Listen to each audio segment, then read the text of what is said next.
ये है ब्रजभूमि के प्रमुख तीर्थ स्थल कामवन कामा स्थित एक ऐसी प्राचीन इमारत जिसका निर्माण एक रात में किया गया।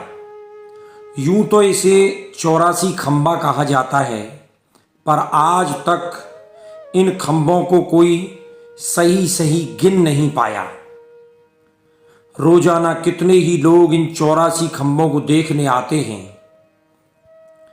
इन 84 खंभों के निर्माण के बारे में कई मत प्रचलित हैं।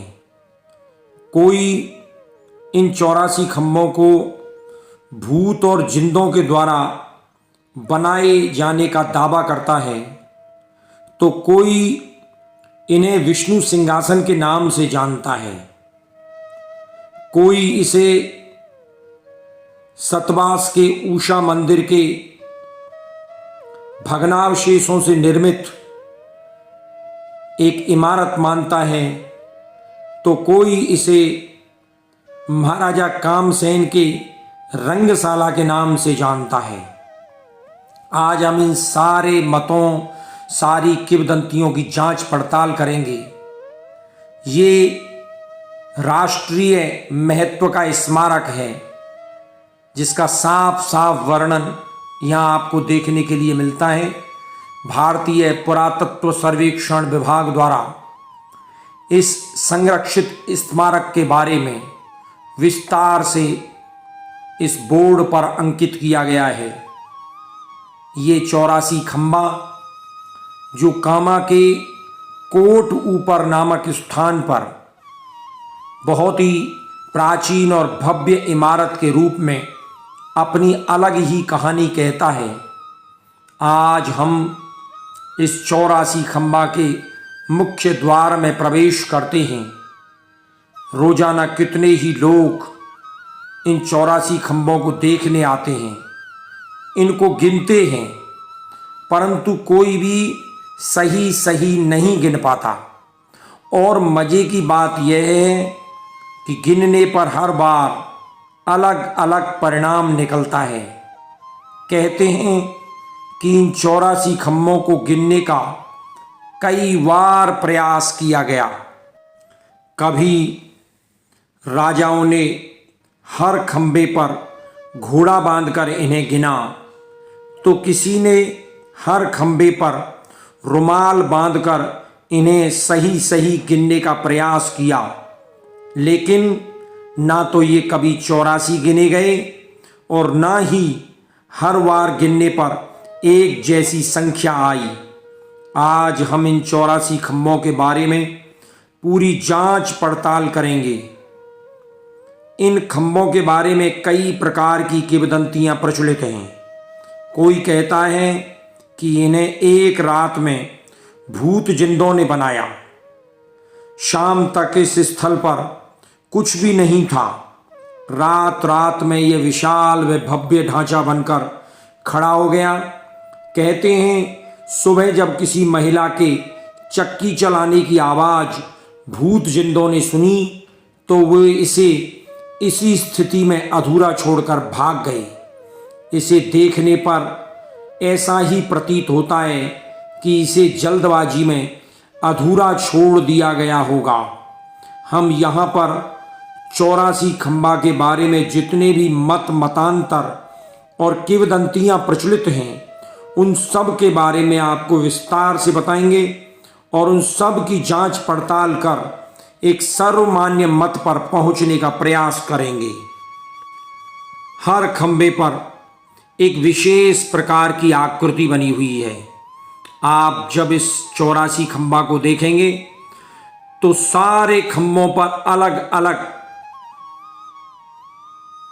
खुदाई किए हुए चित्र प्रतीत होते हैं। ये सामने एक राज सिंहासन जैसा ढांचा आपके समक्ष दिखाई दे रहा है, जिसे महाराजा कामसेन की रंगशाला के समय महाराजा कामसेन के राज सिंहासन के रूप में देखा जाता है। ये स्थल महाराजा कामसेन की कभी रंगशाला रहा है, ऐसा इतिहास के बहुत सारे ग्रंथों में वर्णित है। और इस विशाल प्रेक्षागार में माधवानल और कामकंदला सहित अनेक कलाकारों की कलाकृतियों का प्रदर्शन होता था।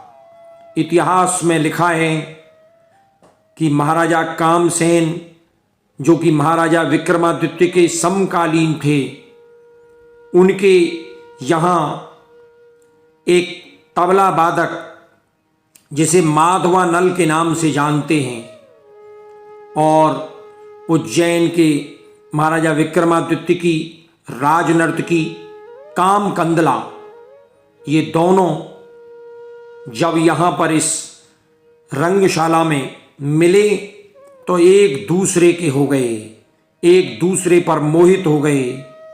और इसी रंगशाला में कभी विभिन्न वाद्य यंत्रों को लेकर कलाकार अपनी कलाकृति का प्रदर्शन करते थे, और महाराजा कामसेन अपने पूरे रनिवास के साथ यहाँ बैठकर उस रंगशाला का आनंद लेते थे। ये दाईं ओर रनिवास का स्थल दिखाई दे रहा है, जिसके समक्ष कभी बहुत झीनी जालियां हुआ करती थी पत्थर की, जिन जालियों में से रनिवास रंगशाला में हो रहे नृत्य गान आदि कलाओं को देखने में मशगूल रहता था। एक दूसरे मत के अनुसार जब मुगल आक्रांताओं ने पूरे क्षेत्र के प्राचीन स्मारक और भवनों को गिराना शुरू किया, तोड़ना शुरू किया, तो वहीं सतवास के ऊषा मंदिर के भग्नावशेषों यानी टूटे हुए अवशेषों से ये इमारत जोड़ तोड़ कर बनाई गई। उषा मंदिर के भग्नावशेषों से निर्मित यह इमारत जब इसे देखते हैं तो मालूम पड़ता है कि प्रत्येक खंभों पर अलग कलाकृति के नमूने दिखाई देने का तात्पर्य यही लगता है कि कहीं से भग्नावशेषों को लाकर खंभों की आकृति में उन्हें जोड़ दिया गया है, और जोड़ते समय ना तो ये देखा गया कि ये एक जैसे हों और ना ही इनके समरूपता का कोई ध्यान रखा गया। तो उषा मंदिर के भग्नावशेषों से निर्मित होने का जो दावा है वो ज़्यादा सटीक बैठता है। इसके अलावा इसे धार्मिक श्रद्धालु विष्णु सिंहासन के नाम से भी जानते हैं। ब्रज यात्री इसे विष्णु सिंहासन के रूप में नमन करते हैं। आइए हम चर्चा करते हैं यहाँ आए हुए श्रद्धालुओं से। यहाँ इस 84 खंबा को देखने आए एक पर्यटक जो यहीं के स्थानीय निवासी हैं, रवि जी। हम उनसे बात करते हैं। रवि जी, आप अभी थोड़ी देर पहले इन खंभों को गिन रहे थे। हाँ जी। तो क्या कहना है आपका इसके बारे में? क्या ये गिने जाते हैं? नहीं, ये नहीं गिने जाते। अच्छे अच्छे राजा भी इनके मतलब रस्सी से बांध बांध के भी खूब गिन लिए, पर ये 84 खंभे बैठते नहीं, कम हो जाते हैं कि ज्यादा हो जाते हैं। एक जैसा मतलब परिणाम नहीं आ पाता है। कहते अच्छा। कम हो जाते हैं कि एक ज्यादा हो जाता है। तो बहुत लोगों ने गिनाए ना। वो तो गले गिन गिन गिन चले, अच्छे अच्छे राजा चले गए इसको। और इनके ये बनाए किसने, इसके बारे में कुछ किंवदंती यहाँ की है? ये मतलब बनाए राजान नहीं है, बड़े ने, फिर ज्यादा करके नहीं तो ऐसे बताओ, बड़े बूढ़े के जिंदन के बने हुए हैं। अच्छा, जिंदों के बने हुए हैं। हाँ। अच्छा, तो ये गिने नहीं जाते, कम ज्यादा हो जाते हैं। ठीक। ये सामने आपको दिखाई दे रहा है एक राज सिंहासन, जिस पर विभिन्न मतों के अनुसार कोई इसे विष्णु सिंहासन के रूप में जानता है, जहाँ ब्रजभूमि में भगवान विष्णु इस सिंहासन पर विराजमान होकर अपने सभी देवताओं और पार्षदों के साथ इस ब्रजभूमि के इस स्थल पर विराजते थे। तो दूसरे मत के अनुसार इसे महाराजा कामसेन की रंगशाला के रूप में भी जाना जाता है। और तीसरा मत जो इसे उषा मंदिर के भग्नावशेषों से निर्मित बताता है, और चौथा मत जो इसे एक रात में भूत या जिंदों के द्वारा बनाया हुआ मानता है। इन सभी मतों पर पूर्णतः विचार करने के बाद हम इस नतीजे पर पहुंचते हैं कि ये इमारत निश्चित रूप से भग्नावशेषों से निर्मित है, जिसके सब खंभे इस बात को कहते हैं कि ये एक जैसे न होकर विभिन्न टूटे हुए भग्नावशेषों से यकायक जोड़ दिए गए हैं।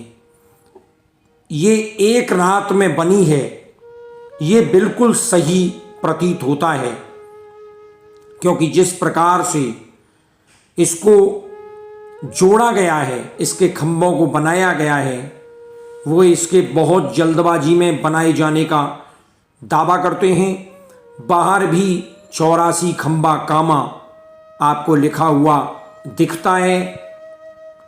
फिर भी चाहे बहुत सारे मत प्रचलित हों, लेकिन एक बात पूरे दावे के साथ कही जा सकती है कि चाहे ये विष्णु सिंहासन हो, चाहे ये महाराजा कामसेन की रंगशाला हो, चाहे ये उषा मंदिर के भग्नावशेषों से निर्मित इमारत हो, या ये एक रात में भूत या जिंदों द्वारा बनाई गई इमारत हो, लेकिन है बहुत शानदार ब्रज की एक अमूल्य धरोहर, कामा की एक अमूल्य धरोहर 84 खंभा।